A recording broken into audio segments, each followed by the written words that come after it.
Hi, this is Dr. Pete, welcoming you to this presentation on enhancing brain function as we age. So how's your memory? Do you recall what you had for breakfast yesterday? Do I? Well, as we get older, I think we can all relate to what that question is getting at. And we know that there is a growing impact of cognitive decline on not only individuals, but also their families and healthcare systems as well. And today, I'd like to walk through an approach that builds on what is already known from research and apply it in a practical and innovative way by combining movement, cognition, and interactive technology. We'll look specifically at how a musical boxing game can be used to create a multi-dimensional training environment to align with the way the brain actually functions in everyday life. And the goal is not simply to introduce a novel and fun activity, which it is certainly that, but to explore how this type of approach can be applied in clinical, fitness, and care settings to enhance engagement, support cognitive resilience, and potentially improve functional outcomes in conditions such as MCI, moderate cognitive impairment, dementia, and Parkinson's disease, as well as potentially enhancing brain function for anyone age 50 and beyond. So the idea here is to share information regarding a strategy that individuals may not be aware of, but can easily participate in, sustain over time, and benefit from in meaningful ways. So if that sounds good to you, it sounds good to me. Let's go. Before presenting the details, I want to briefly frame this information from a practical, applied perspective. My current expertise is rooted in strength training and working directly with older clients, and over time I have intentionally expanded that work to include non-contact boxing methodologies aligned with rock-steady boxing principles, as well as the integration of interactive music-based boxing game technology. And this has given me a unique vantage point, not only from traditional fitness training, but from hands-on experience, observing how cognitively engaging movement-based activities can influence participation, coordination, and responsiveness in real-world training settings. And what I am about to present is therefore not only drawn from the research literature, but also shaped by direct application, client observation by me, and ongoing experimentation in the training environment. It represents an effort to bridge what we understand scientifically with what we actually see happening in the gym. And a key innovation lies in the deliberate use of dual task demands as a central design feature rather than a secondary outcome. Participants are required to interpret dynamic visual and auditory stimuli while executing precise motor actions, thereby training the integration of cognitive and physical processes, that's the dual tasking, in a manner that reflects real-world functional demands. This is no small thing and is especially relevant for individuals with Parkinson's disease, MCI, or mild cognitive impairment, and dementia, where deficits often emerge most clearly under conditions requiring simultaneous cognitive and motor processing. I would further state that, to my knowledge, the combined use of a rhythm-based musical boxing exergame, combination of the word exercise and game, specifically designed to target dual-task cognitive motor function in populations with Parkinson's disease, dementia, or age-related cognitive decline in the manner I will describe has not been directly studied. I'm going to continue with some more background information to better lay the foundation for this video presentation by saying that in recent years, there has been growing recognition that strategies traditionally associated with games, such as feedback, reward systems, progressive challenges, and real-time engagement, can be effectively applied beyond entertainment, particularly in education, behavior change, and health promotion. So often referred to as gamification or game-based learning, these approaches leverage the brain's natural responsiveness to challenge, to rhythm, and to reward in order to enhance motivation, reinforce learning, and improve adherence to desired behaviors.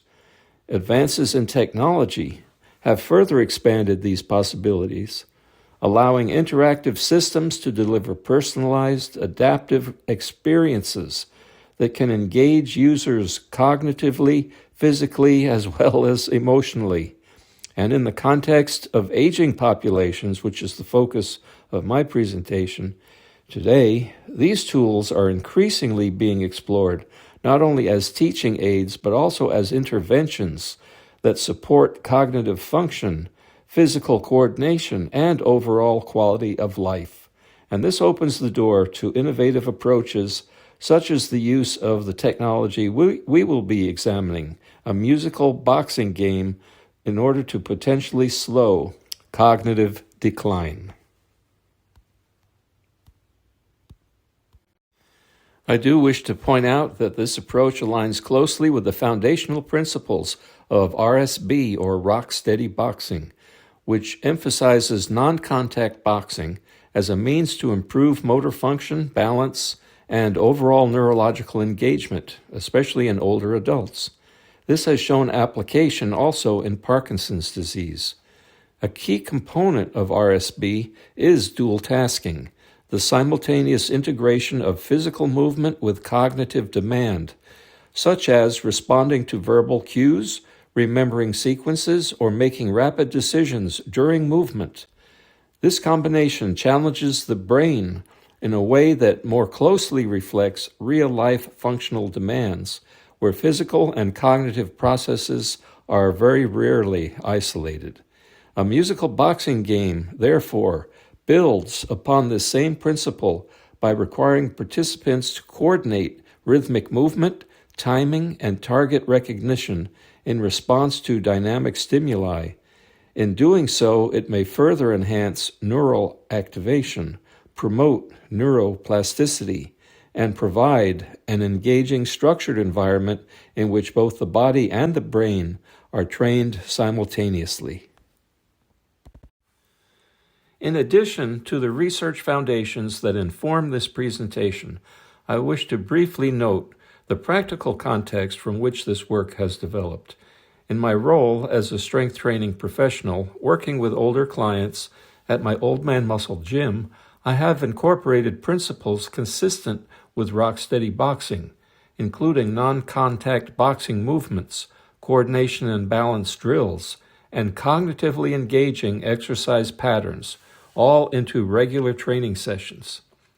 Building on that foundation, I have also implemented a musical boxing game as part of client exercise, and this application integrates rhythmic cueing, timing, and responsive movement, requiring participants to engage both physically and cognitively during training.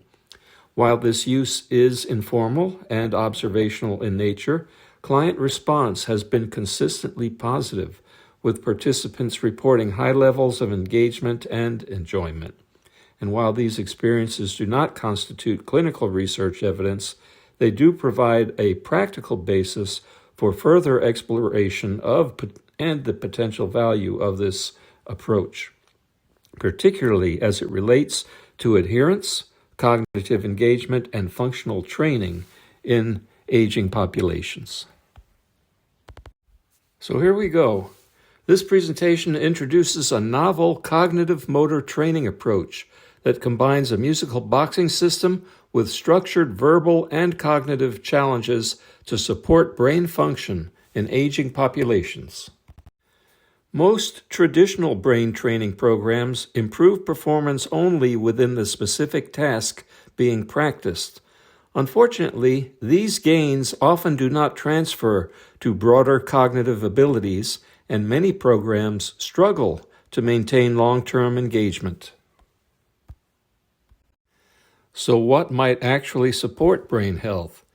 Turns out that research suggests that activities engaging multiple brain domains or systems simultaneously, such as dancing learning music, or martial arts are more effective at supporting long-term brain health and cognitive resilience. And the activities just mentioned involve one or more of the following: physical movement, cognitive challenge, sensory engagement, and social as well as emotional involvement.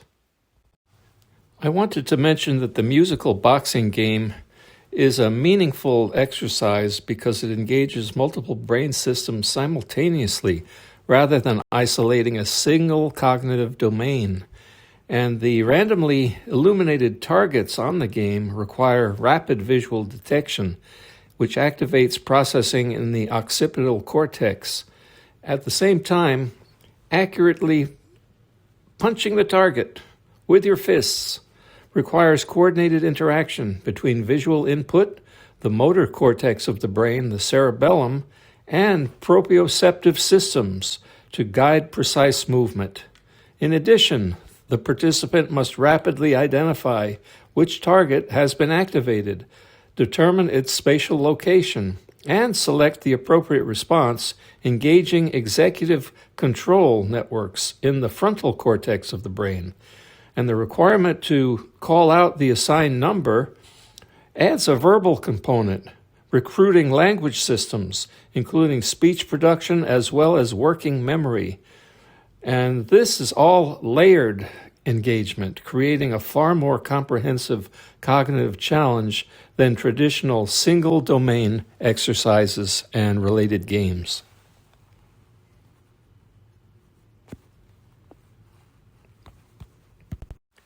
A defining feature of this exercise is its dual-task structure, in which participants must perform a physical movement while simultaneously generating a verbal response. This creates a true dual-task condition that challenges attentional control, working memory, and coordination between cognitive and motor systems.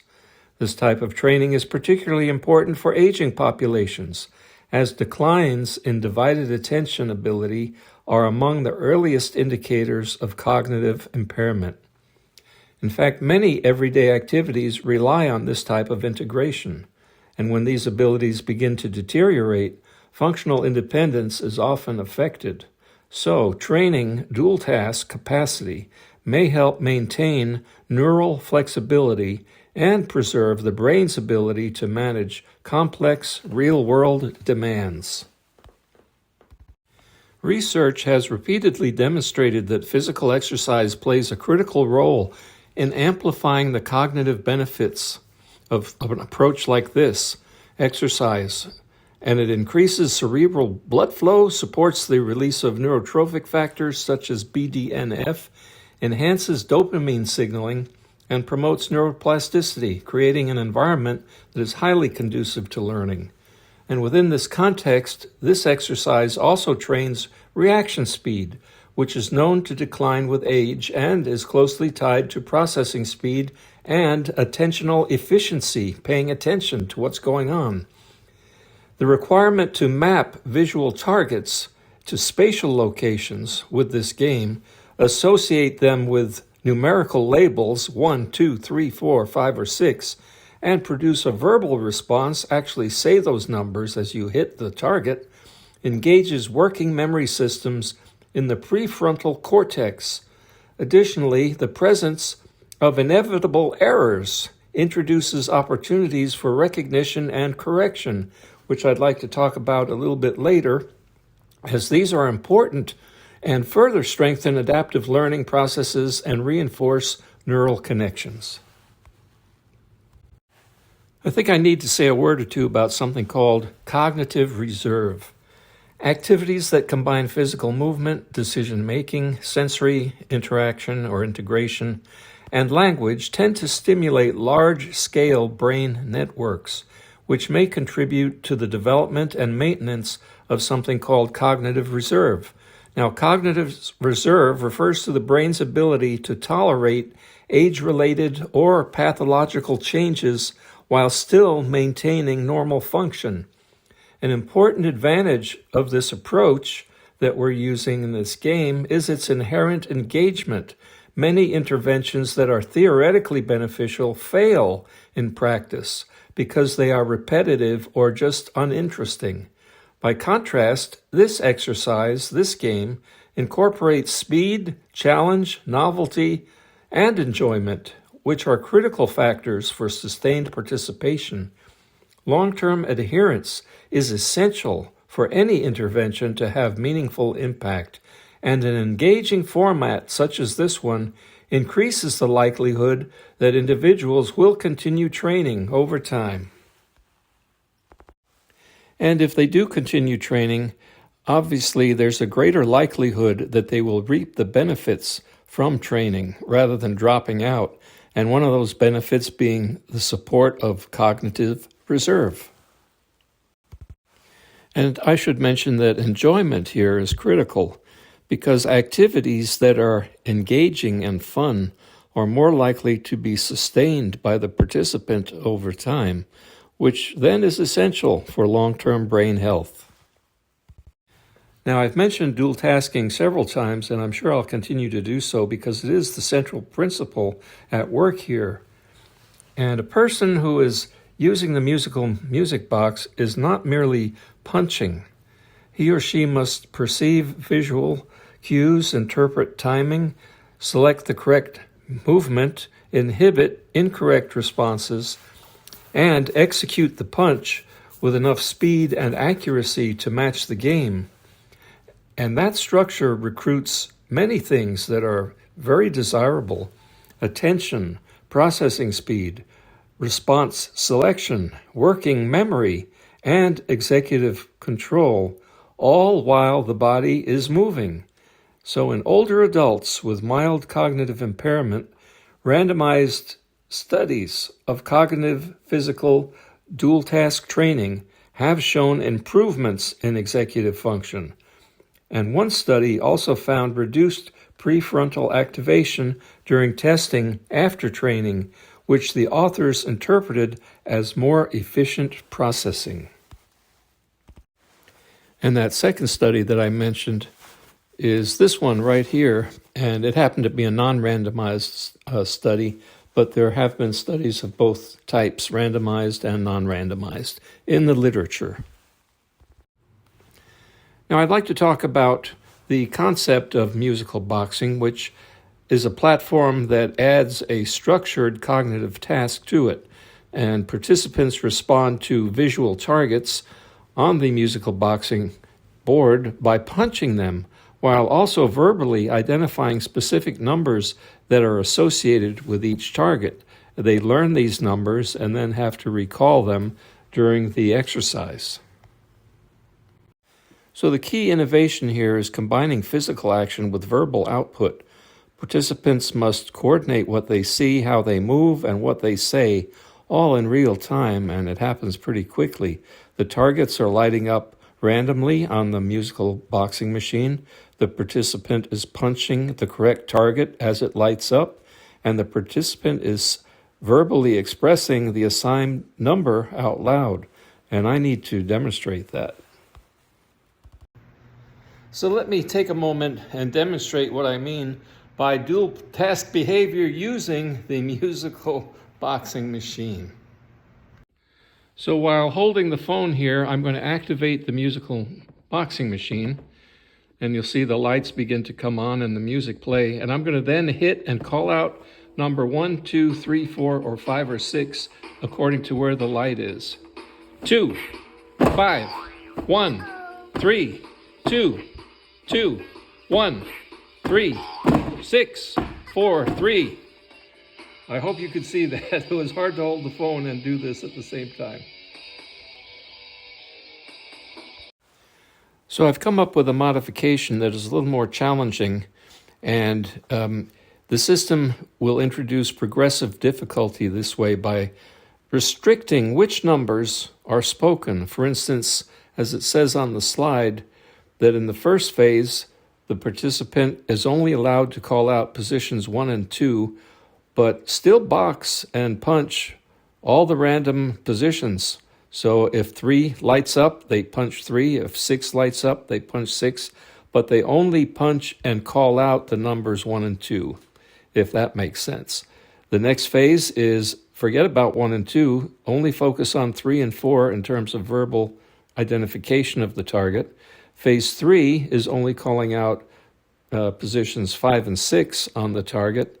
And then the last phase, 4, the person is going to be punching and calling out all the numbers. So every hit has a number associated with it. So in the first 3 phases, there's inhibition of the numbers up to 6 that do not go into play.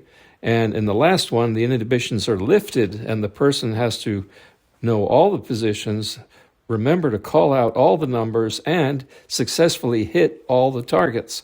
So this is interesting, to say the least. It's done in real time. It happens quickly, and there are mistakes that can be made, but it's very important that these mistakes, in spite of what the participants might feel in terms of failing to hit the correct target or say the correct number, these are actually opportunities for improvement of cognition. And I want to take a moment on probably the next slide to get into that. But the system here is introducing progressive difficulty by restricting which numbers are spoken until you get to phase 4. And this process forces selective attention, inhibition, which is critical, and rule-based thinking. So you can't just do your own thing and just punch willy-nilly. You have to obey the rules.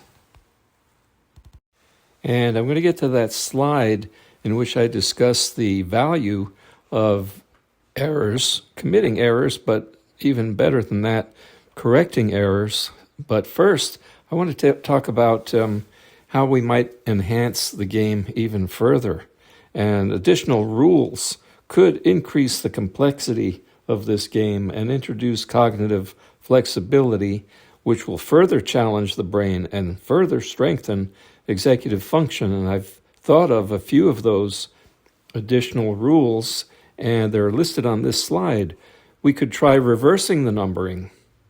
Think about that. 5 and 6 are up at the top, and then we'll move 1 and 2 into the center, and 3 and 4 down at the bottom, something like that. We could have odd and even responses only, so further restriction on that. We could have addition or subtraction, so if you're hitting number 1, every number has to have 2 added to it, so number 1 becomes 3, and you have to make that calculation in your head and speak it.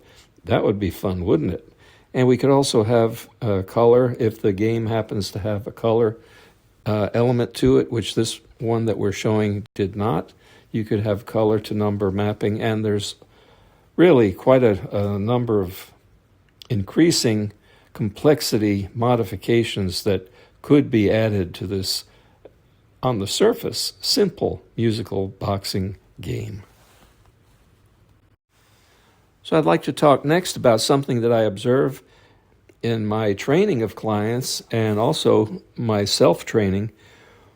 When I make a mistake, or when clients make mistakes in the boxing, calling out the wrong number or failing to call out a number at all or hitting the wrong target that's being lit, you feel bad. You feel like you've made a mistake, you're a failure, and so forth. Everything is negative. But this is actually an opportunity for cognitive engagement and improvement when we self-correct. So this is a critical piece. It happens after we make an error. Self-correction. What am I talking about? Well, immediate feedback in real time allows the participant to recognize what went wrong and to make rapid adjustments on the next attempt, let's say. And this strengthens, this is the key here, the connection between perception and action, reinforcing learning at a deep level. And over time, this process can build confidence. I see it. And as individuals see that they can recover from mistakes and improve their performance, this is also supporting flexible thinking, which is essential for adding to new or challenging or changing situations. So rather than avoiding error or thinking it's a negative, this approach uses it as a tool to enhance cognitive engagement and functional resilience. as it says on the slide, immediate feedback. So you hit number 6, but you say number 5 and correct yourself. Immediately you say 5, no, 6. That's what we're talking about. This strengthens perception, action, correction, and connection, builds confidence through successful adjustment, and supports adaptive, flexible thinking. So I'm going to give a very technical explanation about why error correction is important. And I would just say that my clients and also myself, when I make a mistake using the musical boxing machine, feel like a failure, feel bad, but that's wrong. Actually, it's an opportunity for error correction, and error correction turns out to be vital and important as we age. So let me start by saying, if we make and correct a mistake during our training here, we're engaging a distributed network in the brain that is responsible for error detection and behavioral adjustment. So that is present, and we are actually using it if we make a mistake and if we correct that mistake in real time. So here's the technical part.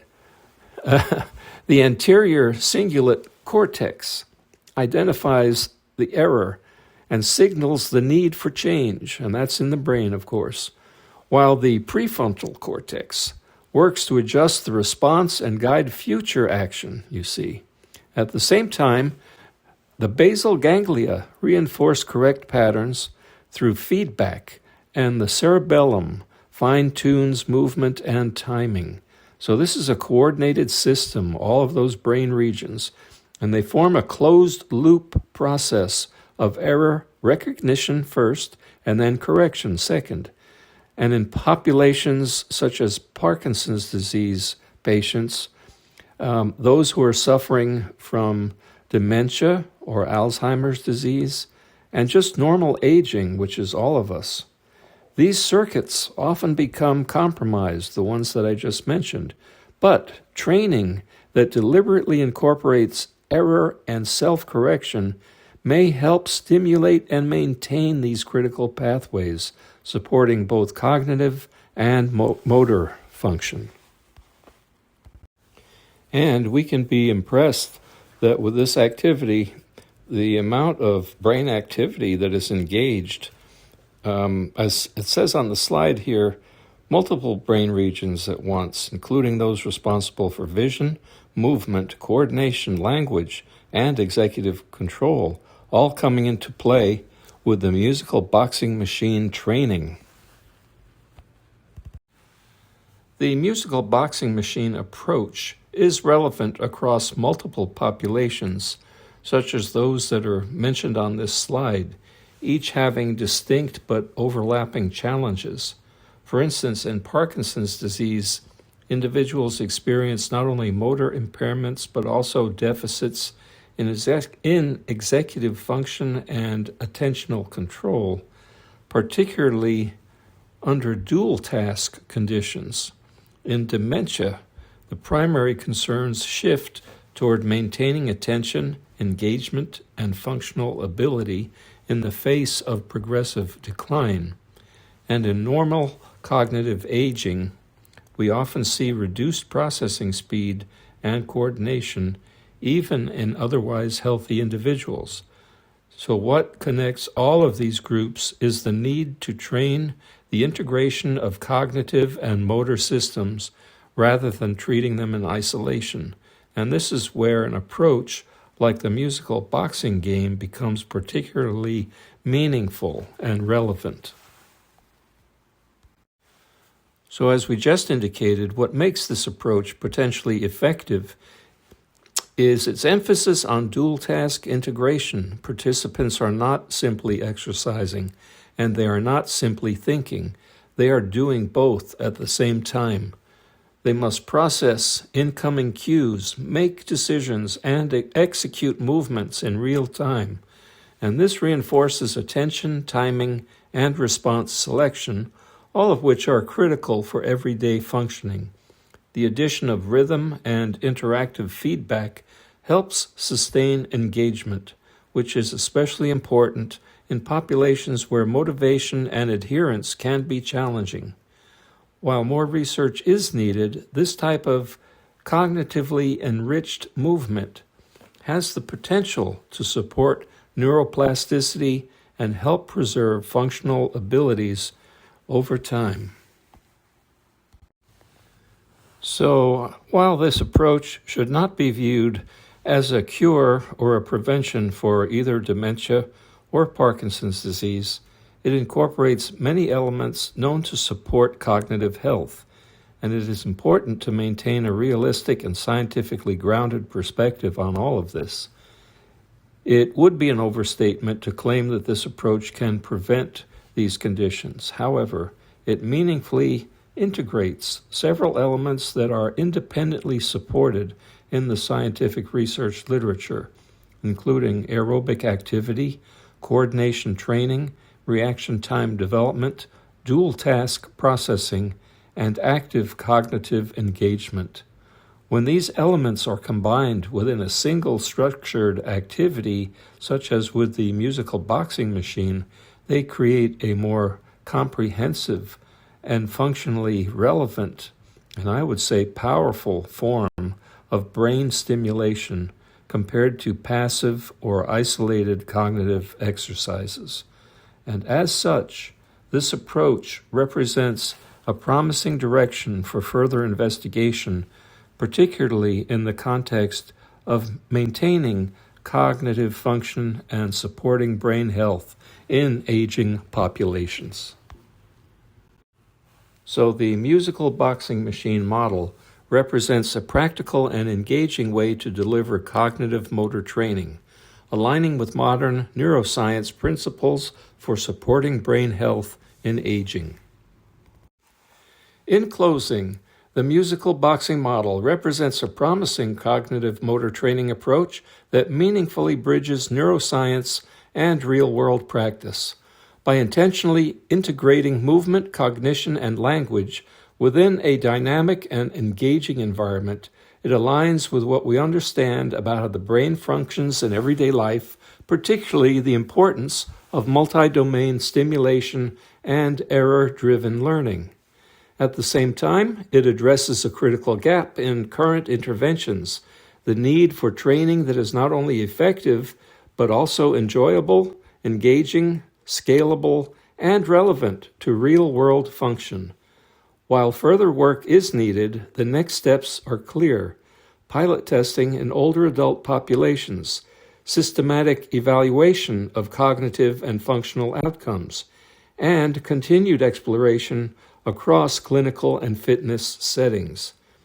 The goal is not simply to introduce a novel tool, but to identify approaches that help individuals maintain their function, their independence, and their quality of life in meaningful and sustainable ways. So it was a long presentation, but hopefully there was something in it that was of benefit to you as well as to me. And I wanted to thank you for joining me. And this is Dr. Pete, wishing you all the best. Bye-bye.